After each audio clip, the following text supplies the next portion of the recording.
And we might use some figures. I think we could safely estimate that the cost to a hospital today is about $600 to provide the care to the patient to have a baby in the hospital.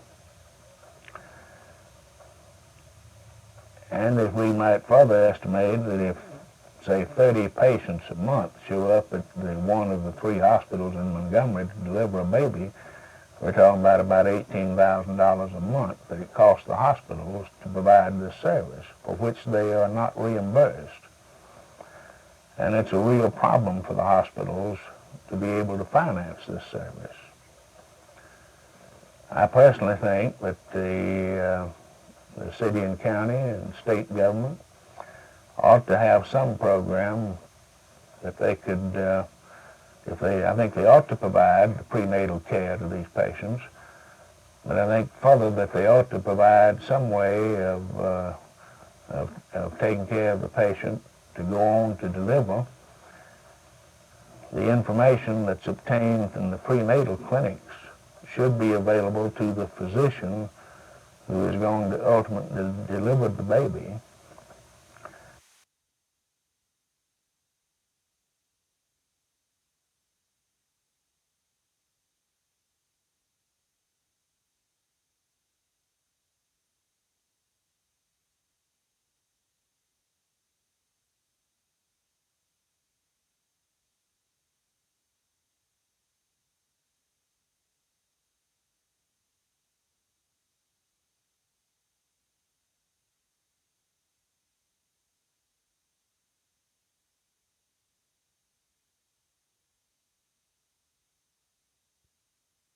Well, I don't know. I think there are changes every year, minor changes. I don't think it'll be anything major or upsetting to our ball club. But, you know, we were 12-2 and probably the most consistent team in pro football. And like you said, I still think we're the best team in football. But we weren't on that day we played Pittsburgh. But I don't think you'll see any great changes in our team. Who do you like in the Super Bowl?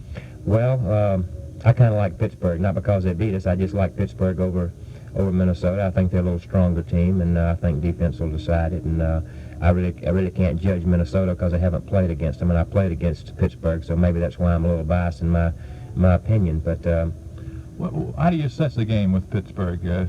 Just bad day or what? Well, I don't know. It's hard to put your finger on. We played them in the championship game last year in the playoffs and beat them 33-14, and we played them early in the year this year, beat them 17-0, and we're going great guns, and we play them out in our backyard in Oakland, and everything is right, and then we get beat, and so I really don't know what it is. I can't put my finger on it why we get to playoffs every year and can't seem to get in, and I think it's an intangible thing that you just can't say this is it, you know. You know, you're a great hero of all the left-handed people in the world. Are there any particular advantages to being a left-handed quarterback? No, I don't think so. I don't think there's any advantages or disadvantages. You know, especially throwing the ball with the caliber receivers that you throw to nowadays, and especially the guys that I play with, Branch and Blitnikoff and Bobby Moore. You can throw the ball out there end over end, right-handed, left-handed, kick it out there, they'll catch it, you know, and it's just a matter of getting the ball where those guys can get to it. What are you going to be doing in off-season? Well, I'm doing a lot of traveling.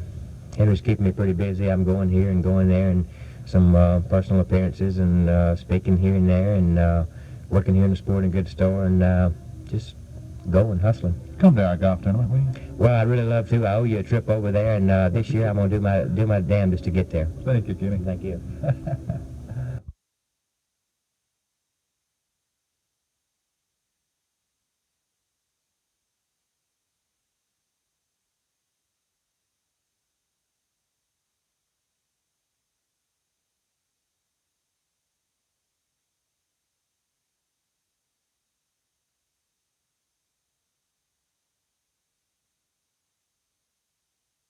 I think the big thing is to keep the basketball off of King. If King catches the basketball only a great deal, he's often difficult to stop in a one-on-one situation. So I think the important thing is to try to guard King without the ball. And on Grunfeld, the same thing. He's more of a wing player and very fine outside shooter, very fine one-on-one player. We just going to have to pressure him. And another thing, too, Phil, we can't overlook the other 3 players. As I said today, they have 25 points out of the wingman, and their point man is averaging about 12 or 15. And, of course, their low post man, Doug Ashworth, is averaging right at 10. to do a good job on all of them. You're right. King and Glenfield are the keys to our victory. But at the same time, if we shut them down and somebody else has a big night, then we're in trouble. It's kind of surprising they've done as well as they have without Grunfeld, and now they got him back. Huh? That should really be a bonus. It really is. They've done extremely well. They've played good basketball all year. I think they've had only one loss, and they've won 2 tournaments. And they've played extremely well without Grunfeld, and now that he's back, they're just twice as good. Well, so there's some concern about Charles Cleveland. Is he not playing well? Oh, he's playing super. He is playing absolutely super. I think part of the concern there is for someone to look in the paper and see that he's not averaging a great number of points. First of all, he's playing super defensively, something that he's had some problems with in the past.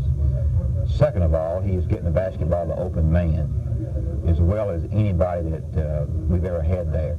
Of course, you know Leon's averages up, and one reason Leon's averages up simply is because we're getting the basketball inside. Going to him. And Charles is one of the reasons, and he's a very unselfish player, and he's made so many strides since he came with us. He's going to be a very high-round draft choice in the pros this year, and I think he's having the best year that he's ever had. I think in the LaSalle game, he did not shoot well outside, but he's taking a good shot now. He's more selective in his shots, and we're just real proud of the way Charles has played. If the basketball bounces the right way, you think Alabama's got the equipment to win the national championship? Well, it'd have to bounce the right way. I don't know exactly who would be in the Mid-East. Of course, the thing that we're most concerned now is to try to win our conference. And as I've said today, as I've said before, Kentucky right now is playing the most consistent of anybody in our league. And they have to be reckoned with. And as you said a minute ago, the ball has to bounce the right way, because you're going to end up with the Indiana in the Mid-East, or you're going to end up with somebody of that caliber. And you've got to win the first round game, and you've got to go up to the Mid-East region and win 2 before you can ever even get to the Final Four. So a lot depends on the injuries and how well we continue to play as a group and how consistent we play.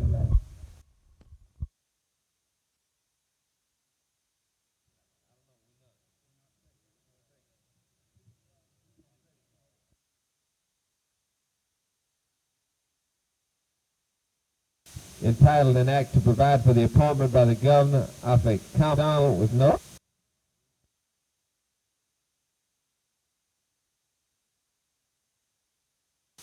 Mr. President, I would like, for the sake of clarity, to explain to the members of the Senate that what we will be voting on in hopefully just a few minutes is whether we are going to sustain or override the governor's veto to this particular bill.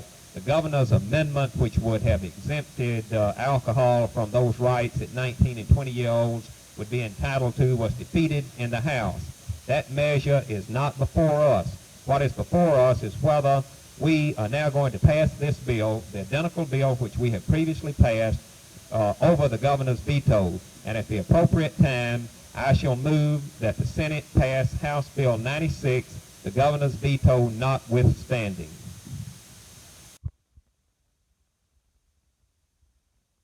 Do that. Now, I don't know that it's a liquor bill, and I'm not persuaded one way that I adopt the next 6-7 minutes on this bill. I think it's very important that we take up and vote on this banking bill, Senator Talbot, at some point. Mr. House. But I think the reason I don't think we'll be able to bill over the governor's veto and show the young people in this state that we have a lot of confidence in them, and that we're not going to discuss giving them 2/3 of their rights.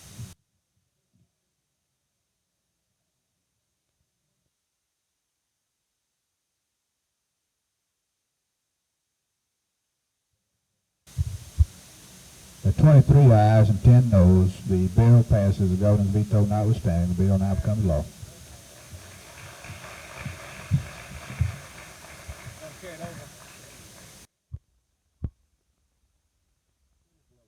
74 by Mr. Baker and S. McDonald with notice and proof.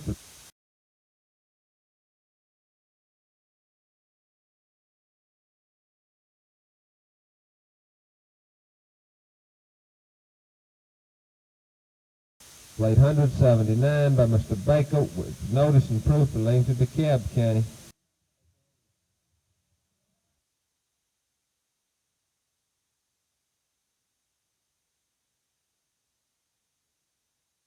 Dr. Matthews, this will be the first official statement we get from you on camera. What about becoming the new Secretary of Health, Education, and Welfare? Well, you know, as I've said a couple of times, it's not a job I ran for, and it's a difficult job, but it's a very important one to the country, and certainly I try to do the very best I could in it. I've been very pleased at the reception and the support that I've gotten in the state and from the legislature here today, and that makes it a lot easier, I'll tell you that. Could I ask you what prompted you to take on such a task? Well, I guess the simplest answer is that the president asked me. I think that he came into office in unusual circumstances with very few of the advantages that a president normally has in taking office, and I just don't feel like anybody could say no under those set of circumstances to help out in whatever way they could. Do you foresee it being a difficult task the months ahead? It's somewhere between difficult and impossible. And there's an agreement reached earlier. It would be good news for the residents of Hope Hall. Could you comment on this? Very happily. We're very pleased that South Central Bell has agreed to work the Hope Hall area. This has been a priority project from the beginning, and this will take top priority at this time, and they will be seeing some construction in the next few months. Unfortunately, it's not something that comes about just overnight, and it will certainly take time, probably the entire year, before the project is finished.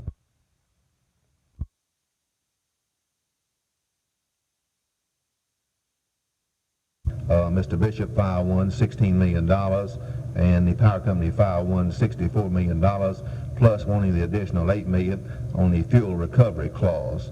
And I personally feel like both of these are extreme. And I think the commission is going to make a fair and just decision and come up with a median. It's an absolute fact that for the power company to continue to their construction program, they have got to have some kind of rate relief because they don't have the bond coverage at the present time. And without the ability to sell additional bonds and additional preferred stock, the construction program will have to come to a halt.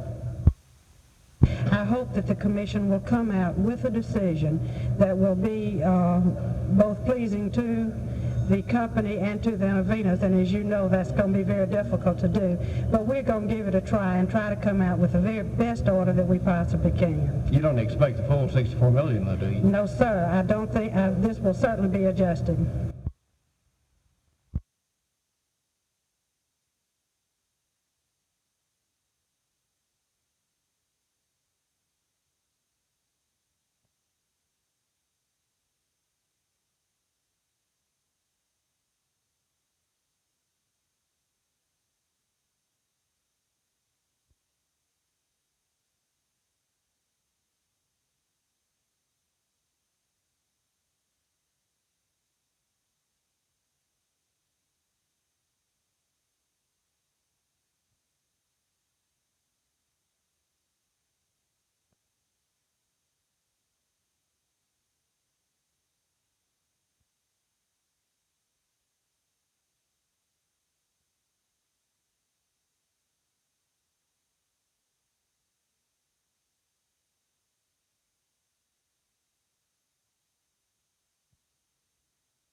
Do you feel as though this will be constitutionally sound? Do you feel that you can achieve a fair trial with free press? Yes, I think so. We've had these head-on collisions in the past between the constitutional rights of the media and the constitutional guarantees of fair and impartial trial, but I think that if the participants in a trial do not know that at any particular time that they are during the course of the proceedings that television is occurring, then I think that the chances of a fair and impartial trial can be carried out in a manner, and that the chances are that it will occur as a fair and impartial trial. One of the great dangers is that judges, lawyers, witnesses, jurors, the participants in a court trial, if they know that a proceeding is being televised, they will tend to ham it up. And when they start hamming it up, they are taking their minds off of what they're supposed to be doing.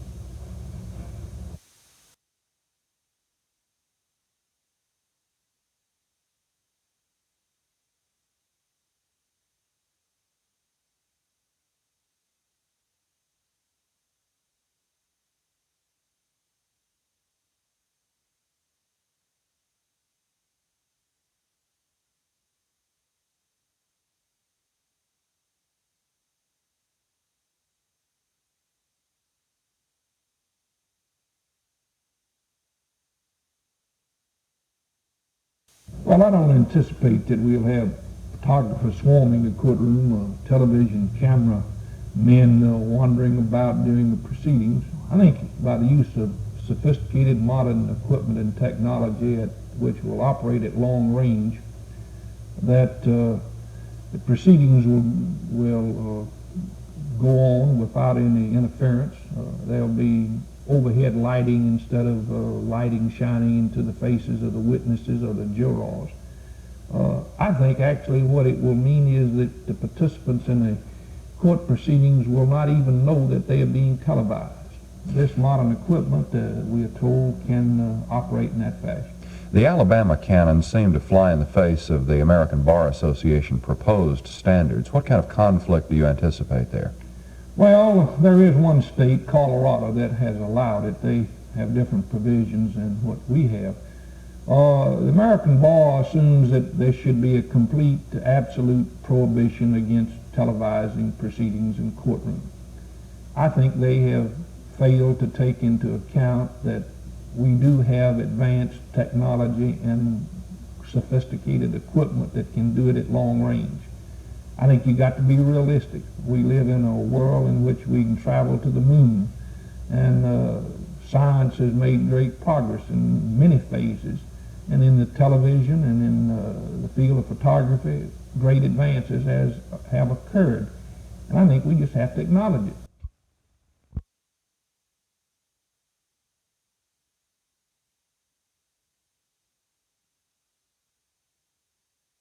I make no apology for asking for additional teacher salary.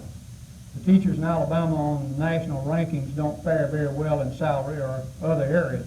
As a matter of fact, I think we rank 44th now. The teachers of this state have not received a salary increase since September of 1973. Inflation in the past 2 years has been about 12% a year, so I make no apology. There will have to be some additional salary money. Sir? Well, that's what my figures show. Yours may differ from that. But the point I'm making here is I would make no apology for asking for additional salary, because there has not been an increase since 73. So salary will hopefully come too. The matter of additional teacher units to reduce class size, there's about 1,000 now being recommended, and we hope the legislature will act favorably on that. There is now $120 million of a bond issue which remains unsold. It would be my hope that the legislature would see fit to add additional physical funds to either a bond issue or a direct appropriation, one way or the other. Because, as I pointed out, there are classrooms that are intolerable in many areas. The matter of the instructional supplies, we're very optimistic at this point that the legislature will allocate monies directly to the classroom to purchase such things as workbooks, materials that are not textbook in nature. And we're hopeful that this will come in this session. The legal relief sought is injunctive in nature, and the suit essentially requests the court to enjoin NCAA from enforcing these rules so long as there are student players under athletic scholarship contracts which were entered into prior to August 15, 1975. This was the date of passage of the amendments, and they in turn state that they become effective immediately upon passage. The legal ground primarily advanced is that this immediate effect is an unlawful abridgment of existing contract rights in that it severely limits an individual player's opportunity to participate in an intercollegiate game. This, we maintain, is in violation of assurances which were made in good faith and based on historical fact and past practice at the University of Alabama at the time of these persons' agreements to attend college at this institution under athletic scholarship contracts. A hearing on the application for preliminary injunctive relief has been docketed for 1 week from today.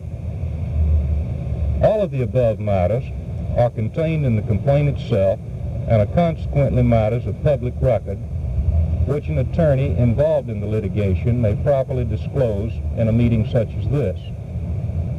Of course, the legal determination now rests with the courts, and any comments on my part regarding possible matters of evidence or any opinion of mine touching on the merits of the case would be improperly presumptive at this time and in this forum.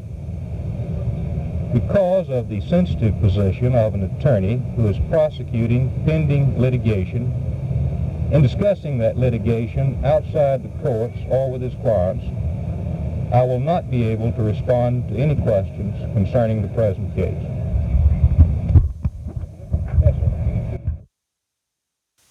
Has there been anything resolved about the Alabama-Auburn home schedule? When you're the home team in Birmingham, will you get to have 60 people in Alabama, only 48? Now, that's another thing, as far as I know, that has not been resolved. But we are the home team. We will wear our blue jerseys. We will be on the press box side, which indicates the home team, the choice of those situations. And I would assume, since we are the home team and the lack of any clarification on it, that we would have 60 players up there and Alabama would have 48.